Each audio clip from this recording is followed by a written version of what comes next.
Yes guys, welcome to the channel. My name is JayRuss and today we are reviewing a Mercedes GLA180, and yeah, we're going to go over the car, look on the outside, look on the inside, and I'll give my honest opinion on this car today. So stay tuned and I hope you enjoy this video.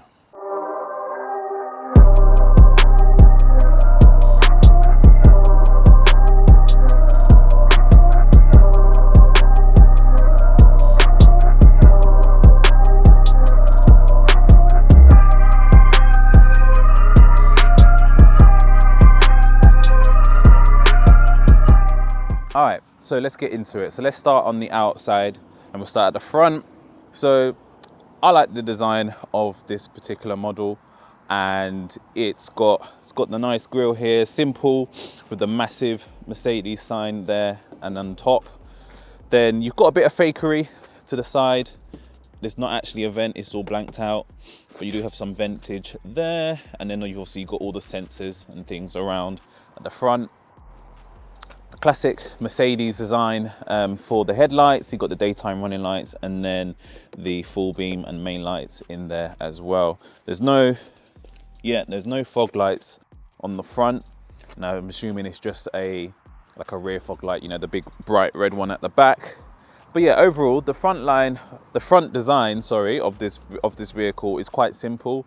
It is like the entry-level spec of the G-Class series, and so it's not going to be the most sporty looking car, but it is a decent looking car nonetheless. But yeah, man, I like the front of the car, and there's not much to say about it because it's a very simple design. But yeah, I like it. Let me know what you think in the comments. Would you have something like this, or would you go, or maybe save up to go for the more sportier trims and so on? But yeah, that's what I think of the front of the car. Okay, so let's get into the facts about this car. So this is, as I said, this is the Mercedes GLA180, or more accurately, the Sport Executive. Now, in terms of the power and performance figures that most people are interested about, if you're a petrol head, we've got 161 brake horsepower, 250 Newton meters of torque, and is a claimed 9.6 seconds 0 to 60. We've got 7-speed auto, top speed at 130 miles an hour. And from new, this car was looking around 28 to 30,000 pounds from the research I could find on this particular model year. So this is a 22 plate, as you can see, and it is still fairly a new car. It's only 3 years old now. So it's a really nice spec, decent enough power for the size of the vehicle, and it is only the entry level. So as you move up the trim levels and the specs, you do get obviously more power, such as I think the top range one is the GLA45. So it's the G-Class version of the Mercedes A45. So you get similar power, over 400 brake horsepower. But this one is the entry level one. So later on in the video, I might be able to just kind of talk about how I feel about the car when I'm taking it for a little drive and see what it performs like. But yeah, that is the stats of the car. Cool. So with the side profile of this vehicle, I'll start here with the tires, the rims, the alloys. So we've got 18-inch rims here. Bit on the smaller side, if you ask me. Personally, I'd like a little bit bigger on the alloys, but I'm sure with the smaller alloys, you'll get a more comfortable ride, as I know that for a fact. To be fair, I've had cars with 22, 21s and 20s. When you get up to 22s, 23s, you've got a bit more of a firm ride. And I can imagine with these smaller rims, it's a much more comfortable ride. Moving down the side of the vehicle, as I've said about the front part of the vehicle, it is quite a simplistic design. There's not too many curves and lines. There's one nice long one here, but overall the side profile of the vehicle is quite standard and understated, if you want to say that. With this trim level, you've got chrome everywhere.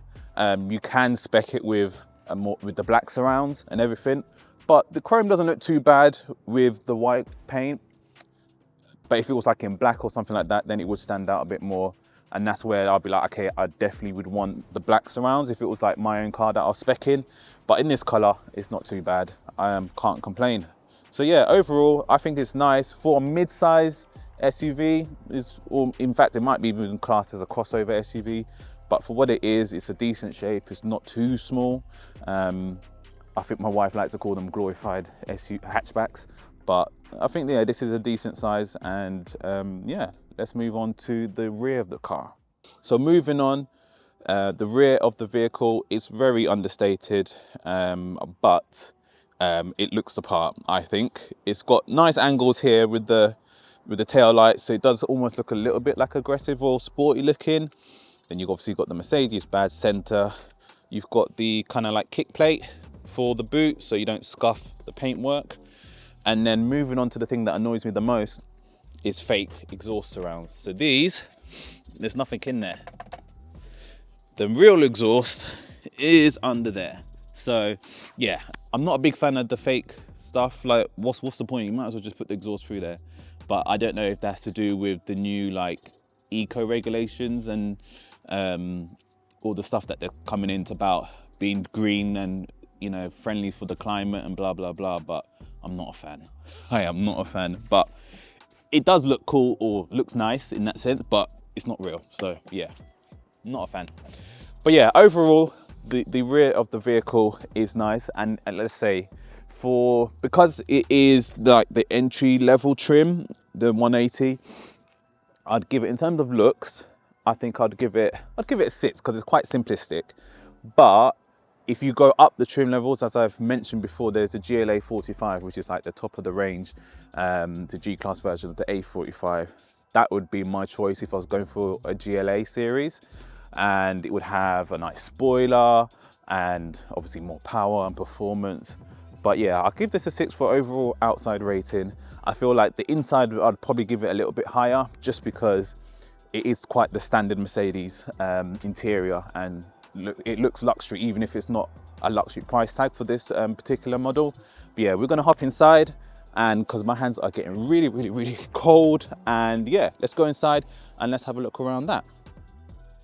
Right, so we've hopped inside, and like I was just saying, on the outside, when we was at the rear of the vehicle, the standard interior for Mercedes is quite nice and luxury looking.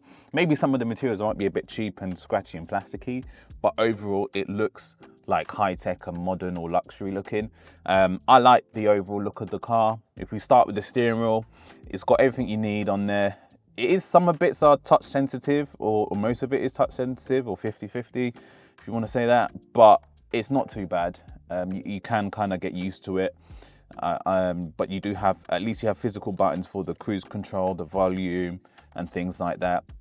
I always find with Mercedes, their steering wheels do look a lot more modern, or have a more timeless design, because looking back through some other older cars, like BMW, some of their, like a car 10 years old, their steering wheels look so outdated compared to like Mercedes.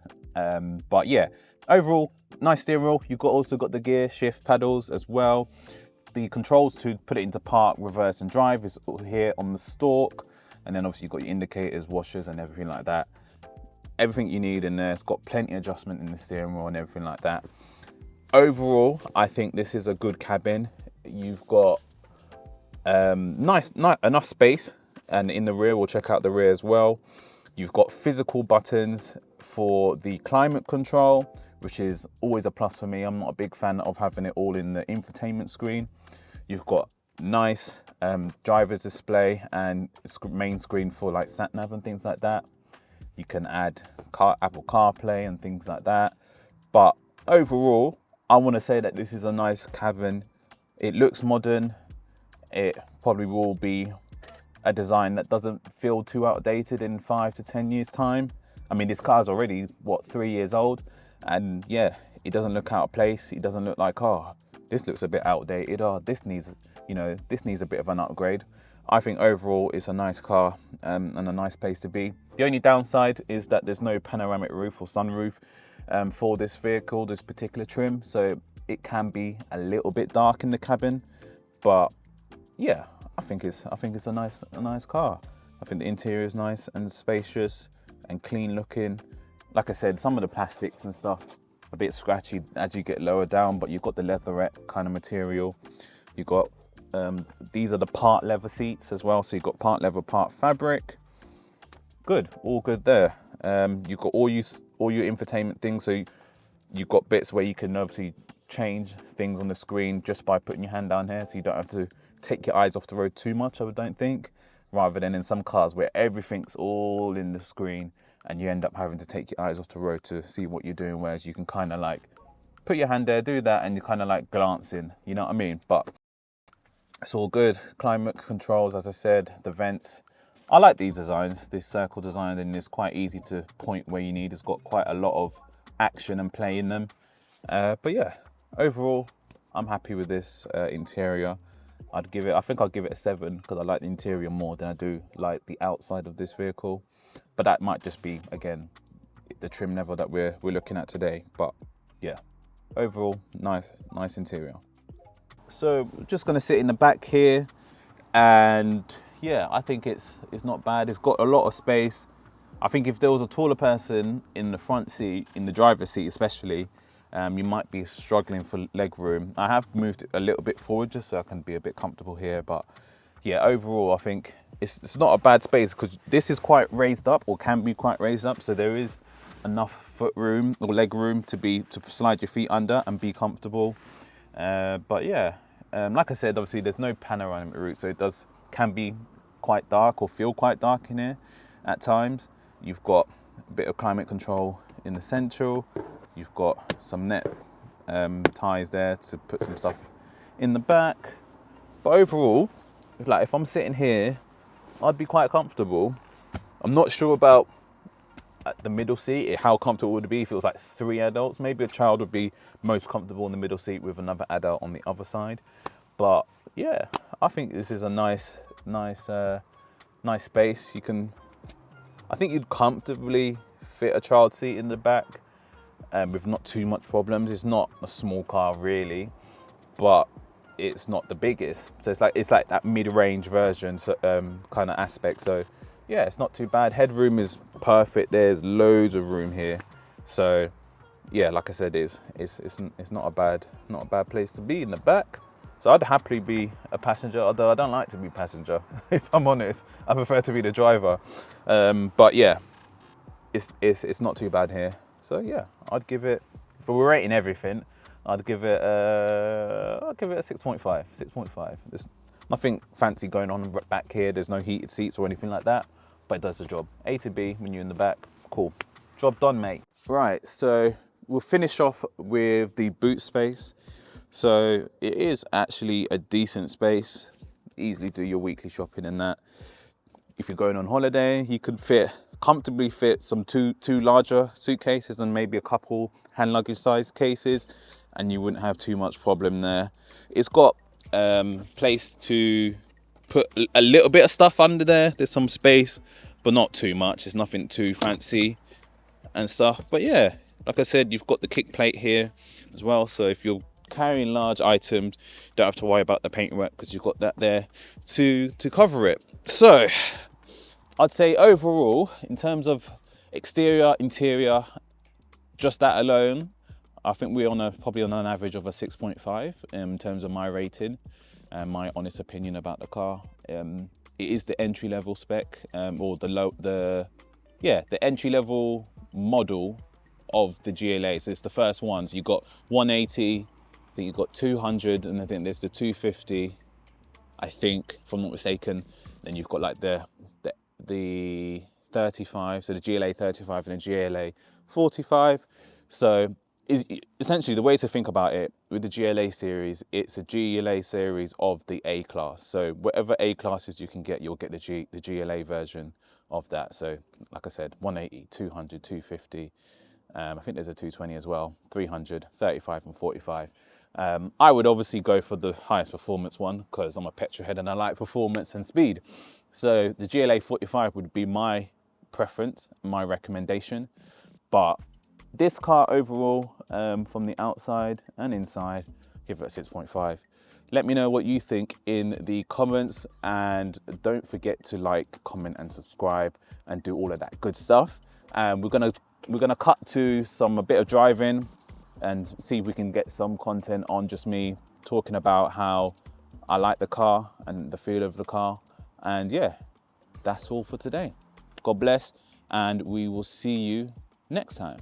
Peace. Yeah,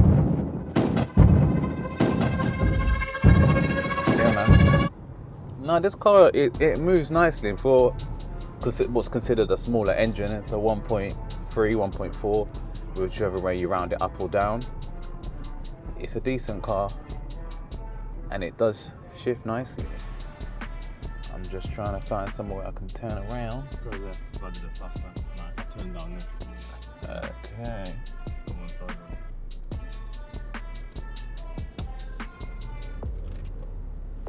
Yeah, man. It shifts nicely, man. It's not a bad car to drive, and if I just put it in sports mode, mate.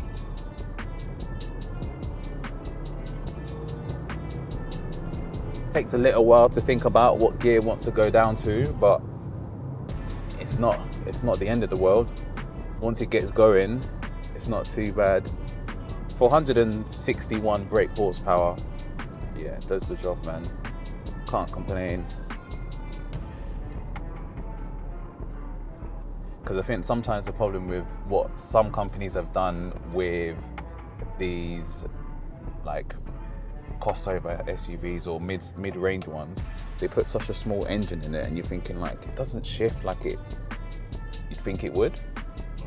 But yeah, man, I like it. I like it a lot. It's quite nippy. It doesn't feel too heavy when we're going around this roundabout. It doesn't feel too sluggish. And if I put my foot down.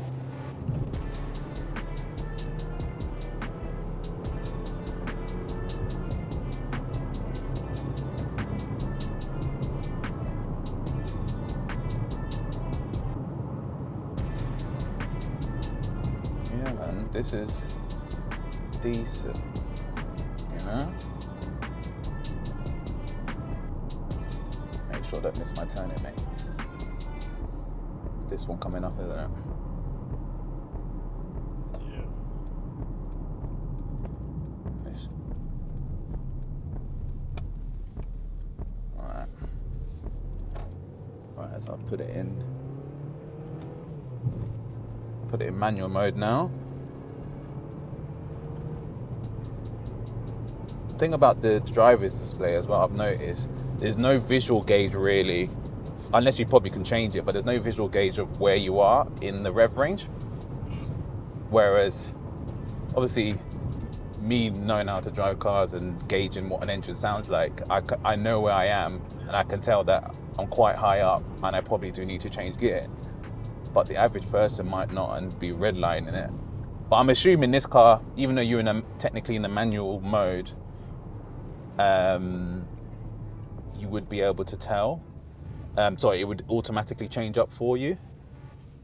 But yeah, we're gonna keep it short and sweet because time is going. The daylight is running away from us. But yeah, short and sweet, but just a quick run up and down that country lane.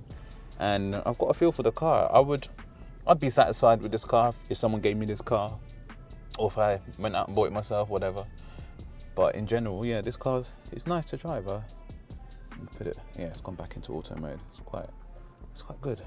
Overall, decent drive. But I don't want to run out my friend's petrol, because then I have to replace it. But yeah, no, this is good. Like I said, I do like having I'm lost for words, bro. The gear selector up here is quite nice and handy, because then your hands are always up here, and then you can just quickly flick, put it into drive, put it into neutral, into reverse, and you press the button on the side there, and you're in park. So yeah, man, this is nice. Let me switch it back into normal or comfort. I'm not done that people petrol out here, fam. But yeah. Right, so that's the end of the video. I hope you've liked my short and impromptu review of this car. So just to quickly explain, this is gonna be like a little series that I'll come up with, which is F&F, friends and families. So it's me reviewing cars of my friends and family. The owner and driver of this particular vehicle is actually on holiday, so she kindly let me use it while she's away on holiday, just so I can get some shots and do my little review.